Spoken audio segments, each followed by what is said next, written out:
এই মতো খাওয়া দাওয়া হবে, কি হবে খাওয়া দাওয়া। আর আজকে নিরামিষের মধ্যে আছে পোলাও এবং তার সঙ্গে ফুলকপি চিলি। চলো ঘরে আজ রান্না করা হবে, আজ মা বাবা মিলে রান্না করবে, সব দেখাবো, সব শেয়ার করবো। আর যারা নতুন তার সাবস্ক্রাইব করে দিয়ে যাও, আর কি বলবো। আর চিলি ফুলকপি করতে গেলেই তো ভাই ফুলকপি তো লাগবে, নাহলে হবে কী করে। এখানে ফুলকপি, ক্যাপসিকাম, পেঁয়াজ সব হয়ে গেছিলো, তার সঙ্গে বিরিয়ানির চাল, তারপর আরও অনেক কিছু সব যেগুলো মা এনেছে, আমি ওদের কিছু নাম জানি না, তবে এখানে হচ্ছে। আর এখন দেখতেই পাচ্ছেন পোলাও এখন হয়েই গেছে হাফের বেশি। এর ওপর একটু জল ঢেলে দিল।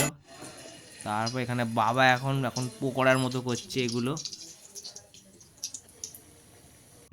আর একটা একটা করে ভাজা হচ্ছে, কিন্তু আমার খিদে পেয়ে যাচ্ছে, কী করবো, মুখে পুরো জল চলে আসছে।